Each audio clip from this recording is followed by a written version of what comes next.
in Pittsburgh are Hall of Fame worthy. Yeah, they are. No question about it. Gary Sheffield.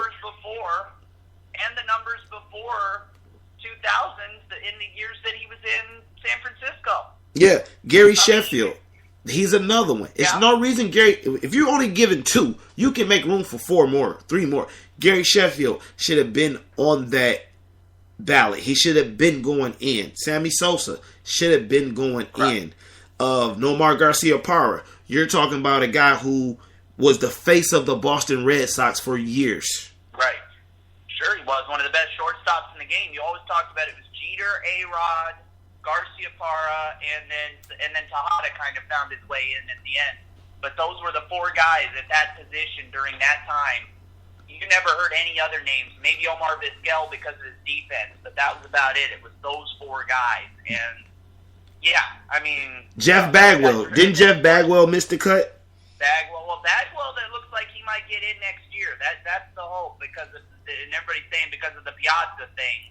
He should have got in this year. Go ahead.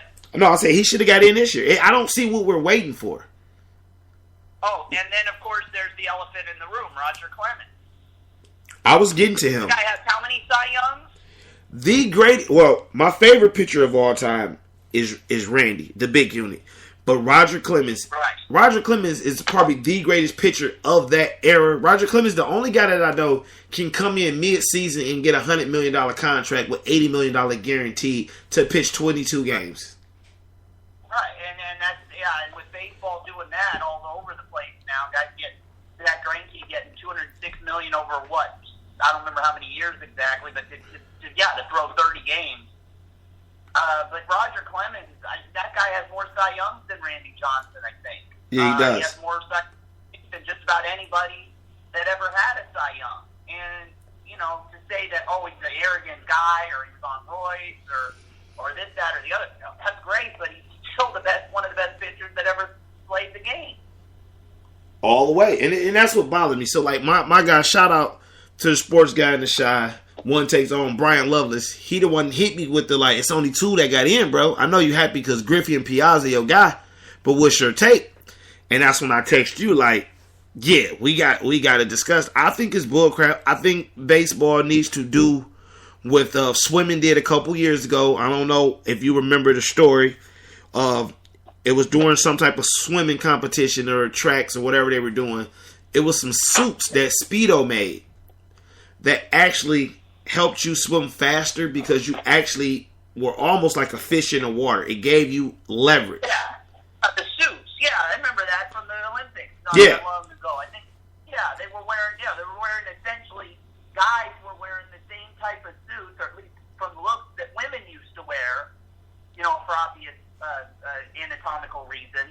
But now everyone was wearing them, and yeah, it made the Olympics. I think that year. What year was that, 2000 or 04? It was Sydney, so it might have been 04. It was 2000 then. It would have been 04. No, okay, if it was 04, I'm sorry, it was Beijing. Beijing was 08, so the Sydney was 2000, 04 was that Athens? Yeah, there you go. I'm missing one. Whenever it was, those guys were out there wearing these guys, not women. Guys were out there wearing these suits. And I think about how many world records fell those years. Dude, they were breaking world records every day. They were shattering records. Right. I mean, they were just shooting through every single world record you could think of. And then they decided to ban those suits, and suddenly guys are winning medals and everything, but nobody's breaking any of these world records. Yeah, but the thing about them banning the suits was they did not take any records from anybody. They allowed everyone to keep their records. They allowed them to keep their W's, their medals. They put an asterisk by it, and basically just said, yo, we got caught slipping. Baseball, admit it. You got caught with your pants down, with your bat in your hand, for lack of words. You got caught. Admit it. You know it was going on. And a lot of people say, I hate when people say, I have a buddy who hates A-Rod because of the allegation what A-Rod did, but yet you're okay with Ryan Braun, who totally lied on individual and stood up, had Aaron Rodgers stand up for him and everything, and it's like, you did it. I understand a lot of people didn't do it for the competitive edge, but when you look at that run of 95 to 2005, when you had all these young Dominicans coming up, Miguel Cabrera, I can name a list after list coming up, threatening your job because you got injured. A lot of these guys only took it to heal from injury. First thing Barry Bonds and Gary Sheffield said about using the clear was to heal a shoulder injury. Right. It wasn't to hit the ball faster or quicker. It was to heal you. So baseball, just admit you got caught with your pants down. You guys will be the only ones to have a Hall of Fame without A, the greatest hitter in your sport, Charlie Hustle, B, the greatest power hitter, Barry Bonds, the greatest pitcher in Roger Clemens. Three of your most statistical categories you're not going to have in the Hall of Fame. Baseball talks about it being all about numbers. And the guy with the most hits in baseball is not allowed to be in the Hall of Fame because he was gambling. The guy who hit the most home runs is not allowed to, is being kept out at this point in the Hall of Fame because he's suspected of using steroids. The best pitcher, the guy who had the most, outside of the two that are in the Hall of Fame, that being Nolan Ryan and Randy Johnson, the best strikeout and Cy Young winning pitcher is being kept out of the Hall of Fame because he's suspected of using steroids. And I'm sitting here going, yeah, I agree with you. How in the world can you call this a Hall of Fame if the best players aren't allowed in it? Yeah, that makes no sense. Well, switch gears. It's time to get real comfortable. It is time for me to travel from the cold state of Michigan and enter the Critters Den. I know from previous listens, once I seen you do work with my homeboy, I know you're a big wrestling fan. Yeah, wrestling fan. And I know the Critter Den is only second to the dungeon right now of technical wrestling talk. Yes. It is time to talk about what I think is a mess of the WW. I still call it the F. You can call it whatever you want. I'm old school. You call it WWF all you want. I love calling it WWF. I wish it was still WWF. With all due respect to those people that help out animals, because I'm a big animal lover. Me and my fiance are big animal lovers.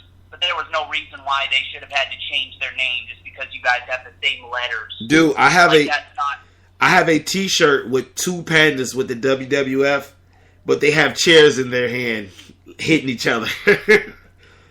I love. Well, I mean, there's plenty of situations where different groups have the same three-letter, names, and they don't. One doesn't have to lose their name. I don't. The National Wrestling Alliance never had to change their names because of that rap group. You know what I'm saying? There's still a National Wrestling Alliance out there, and it still goes by NWA. And and obviously, we just had that movie out about the other group. I'm not going to say their name, obviously, but the NWA, the rap group, and they didn't make the wrestling group change their name. So why did the World Wildlife Fund make the World Wrestling Federation change their name? Right. Now, and that bothered me, so I still call it. I'm old school because actually, I had already went away from wrestling a year or two before they changed, so I missed the whole Ruthless Aggression era. Then I came back. The night, I tell people all the time, so you can get a feel, because this is our first conversation. The night I came back to wrestling was the night Nexus came and tore the ring apart. And that was enough for you to be a lifelong fan, to take a 10-year hiatus, to come back and see that your first night back, you are automatically hooked. Yeah, that was that was a crazy one. And them showing up on Raw, sort of unannounced, pretty much, and going right after John Cena and ripping the ring apart and, putting a chokehold on the ring announcer and acting like they were just this group of, taking over. That was an interesting deal, no question about it. Yeah, so we're in a state right now where, if those who don't know, I'm not spoiling it for you because most wrestling fans are so educated now that it's the main reason why we can't enjoy this product because we're so educated. Sir. Because we look at all the blogs, so now we spoil it for everyone, or everyone has opinion, everyone is a booker. But regardless of how you feel about this man, wrestling has hurt without him the last 3 months he took off. And to find out that John Cena will miss the next 6 to 9 months with rotator cuff injury, that is so scary, Brendan, because that means we are going into Mania without Cena at all. We're going into what I and most fans, most real wrestling fans, and I'm sure you are too, would believe to be the two most important matches and pay-per-views of the year, namely the Royal Rumble and WrestleMania. Obviously, WrestleMania's main event, especially if it's for the world title, is the most important main event, most important match in wrestling, bar none, no questions asked. And the second most important is the Royal Rumble, which is coming up in a couple of weeks. And the guy that's been John Cena has not missed WrestleMania since WrestleMania 19 in Seattle, Washington, and he wasn't in WWE or WWF at that time. He hasn't missed it since. And you're saying that, and he was the opening match of his first WrestleMania against the Big Show, and you're saying this guy's not going to be there because he's got a torn rotator cuff. And I find it funny. I mentioned it online the other day. I find it interesting. Funny's not the right word. Interesting. How when he's around and has been around for too long, everybody hates him. Everybody rips him. We hate Cena. We're done with him. And as soon as he goes away, everybody goes, "Oh my God, what are we going to do without John Cena?" Isn't that exactly what you wanted him to be gone? You know, it makes no sense to me. But God, that's a big loss for them. Yeah, it's a huge loss. I'm not the biggest Cena fan, but I am a wrestling fan, and when I watch this product, I notice when he's missing. You notice how dead the show is when he's not there. Like, I tell people all the time, as much as I hate Cena, unfortunately, being a wrestling fan, you're cursed because the McMahons own all their own stuff, so they write their own rules. Because it sounds like I'm switching gears, but people listen, bear with me. I'm going right back there. When you look at the Slammies from 3 weeks ago, they had like Sting versus Triple H, a couple other matches. I don't really remember. That was the most bullshit list of matches for matches of the year. Because if you really watch wrestling anytime last year, John Cena took part in 6 to 8 qualified, certified matches of the year. Well, yeah, and he definitely did. And the thing is that a lot of wrestling fans don't get. I did a show on this a while back. WWE has a completely different answer to what is a great match than the typical fan. The typical fan looks at great match and they're thinking about Savage Steamboat, they're thinking about Flair Steamboat, they're thinking about Bret Hart Austin at WrestleMania 13. They're talking about matches that are great in the ring. WWE's definition of a great match is exactly what you said earlier about that JR said. It's the matches that put the asses in seats. The matches that sell the tickets. And those words come straight from a former WWF, WWE wrestler, Al Snow, on a kayfabe commentary DVD, where he basically says these fans don't get it.